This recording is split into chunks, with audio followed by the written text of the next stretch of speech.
Good day. Last month I posted my rendition of that haunting song called Laura. Because it is so unique, I decided to provide with a tutorial on its music structure this month.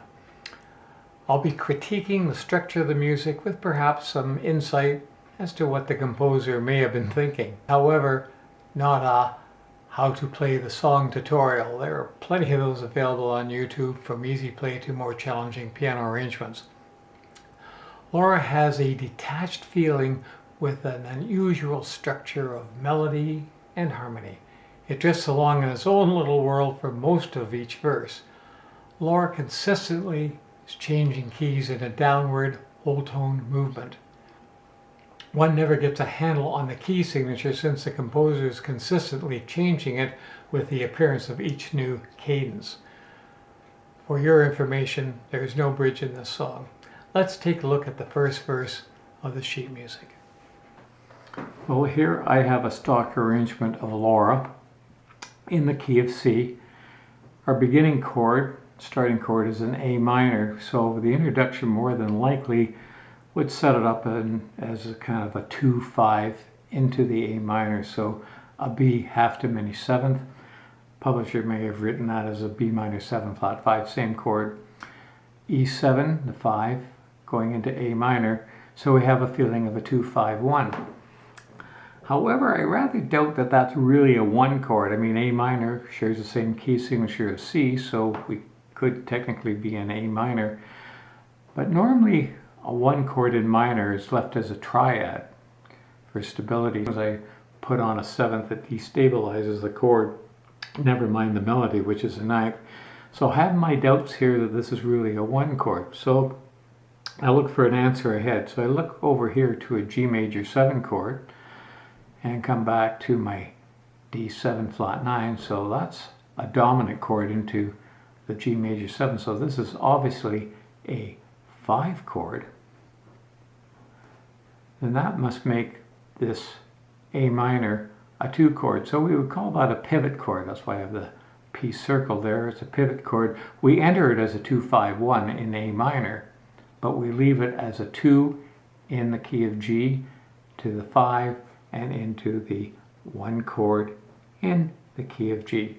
Now the next set of 4 bars, the composer does exactly the same thing. He takes this G chord, makes it minor, going to a C7 flat 9 and into an F chord. So it sure looks to me like a 2 subdominant to a dominant chord, the 5 chord, and into the 1 chord in F major. But our composer, David Raskin, does exactly the same thing again. He takes that 1 chord in F chord, makes it minor, and we've got the same setup going into the key of E flat. This is a 2 chord going to the dominant 5 chord, in this case a B flat 11 because of the melody, the E flat, and into the 1 chord in E flat. So we're now firmly established in the key of E flat.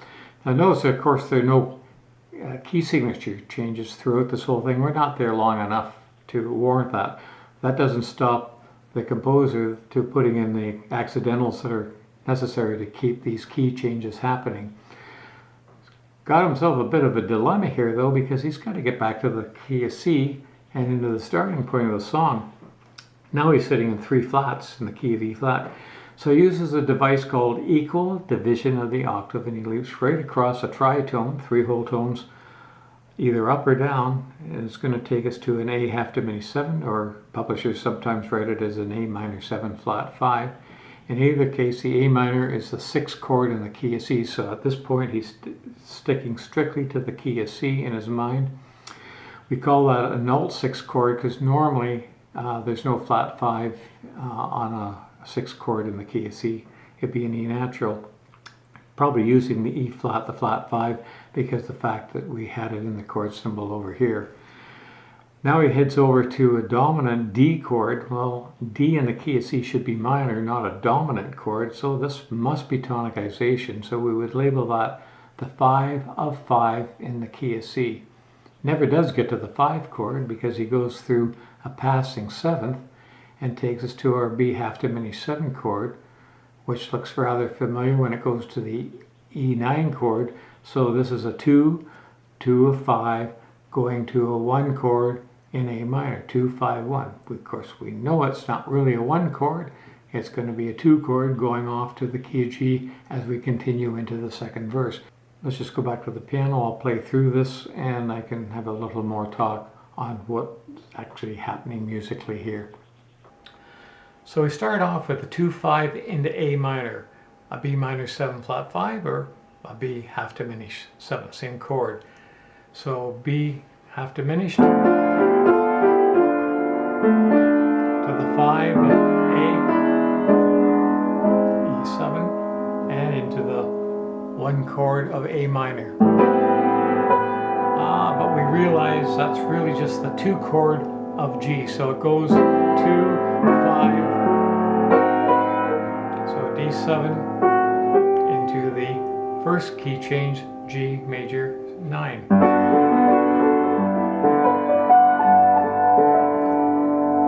G gets made minor, which is the 2 of F, to C7 flat 9, into the new key of F. And he does it again. F minor to B flat 11, into the 1 chord of our new key, E flat.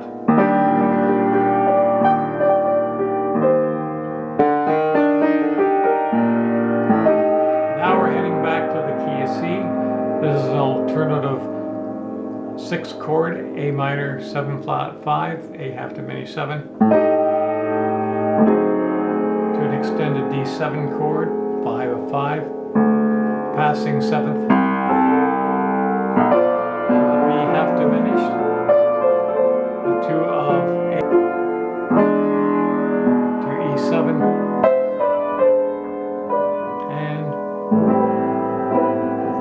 second verse. Let me just simplify the chord movement so you get a better idea of those key changes. So it's an A minor, 2, 5, key of G, 2, 5, 1, key of F, 2, 5, 1, key of E flat. And I could have kept that going. 2, 5, 1, 2, 5, 1, and so on and so forth. Now, the only song that I can think of that has that similar format is the Michel Legrand song, Watch What Happens. He starts off in the key of G.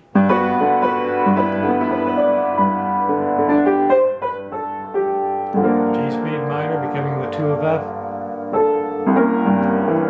5, let's see, 7 flat 9. In the key of F.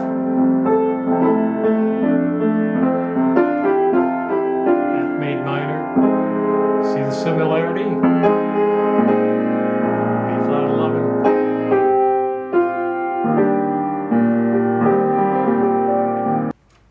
I've digressed. We've got to get back to the second verse and into the coda of Laura, and we'll come back here for some closing remarks.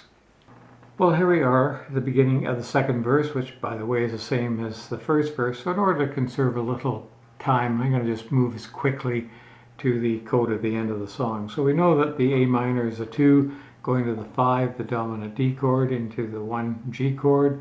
G's made minor, which becomes the 2 chord, going to the dominant C chord, and into the 1 chord of F.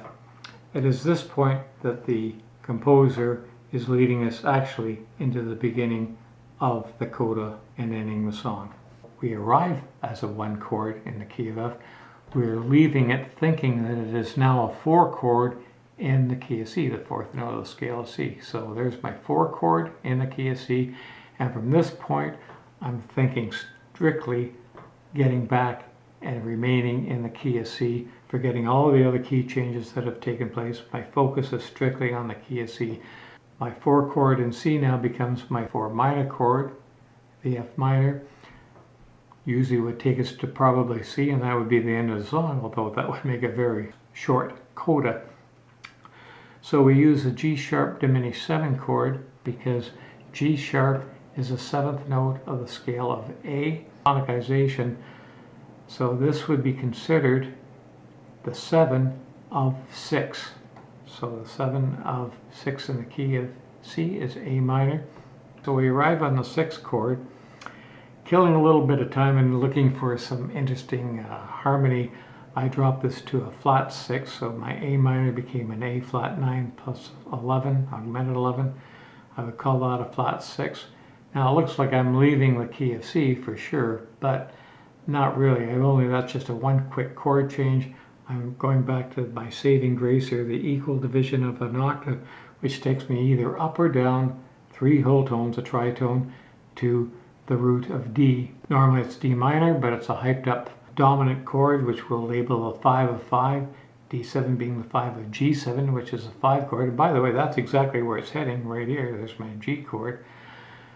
But I'm going to interrupt it, so I'm going to go from my 5 of 5, but instead of going directly to the 5 chord, I'm going to have a bit of a pullback. I'm going to change this to a D minor chord, a hyped up D minor chord, if I do say so myself, D minor 13, 11. But I've made that a 2 chord, pulling back the 2 acting as a subdominant, taking me to the dominant G9 chord, and finally we arrive on the tonic 1 chord, C in the key of C. Okay, into the second verse and to the coda. So here we go. This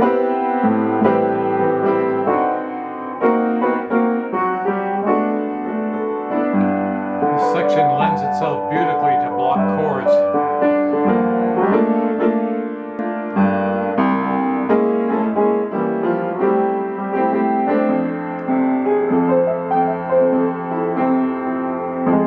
Now into the coda.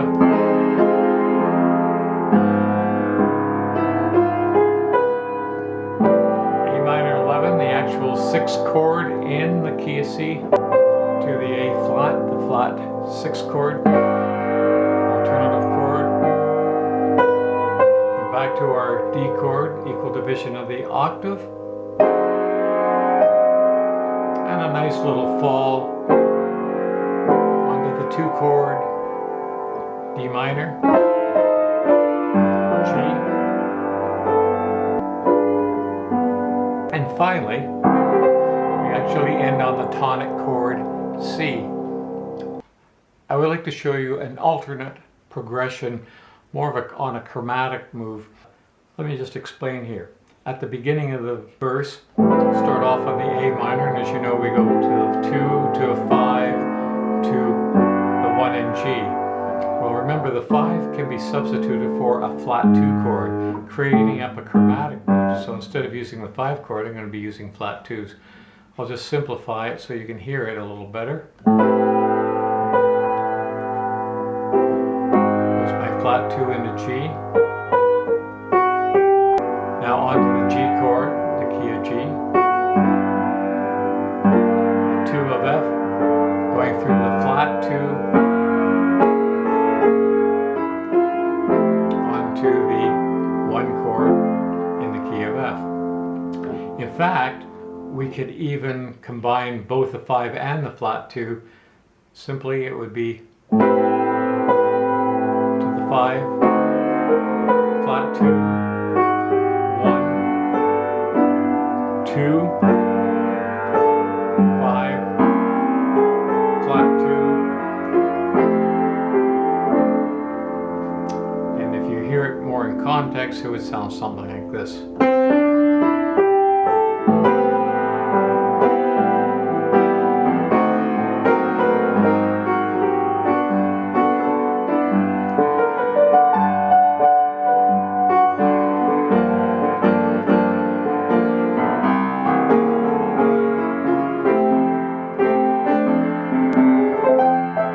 And into the coda.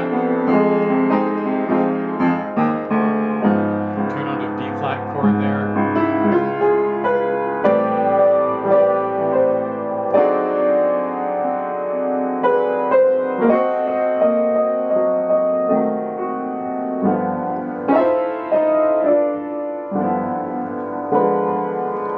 Extended ending.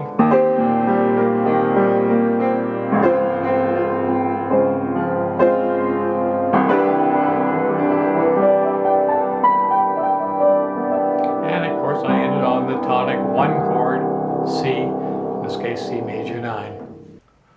What a great song that lends itself to so many possibilities. If you get an opportunity, please check out my arrangement of Laura. I use a number of alternative chords other than what I use in the stock arrangement for my tutorial. Well, that should do it. I hope you enjoyed my presentation. Don't forget to subscribe, and until next time, bye for now.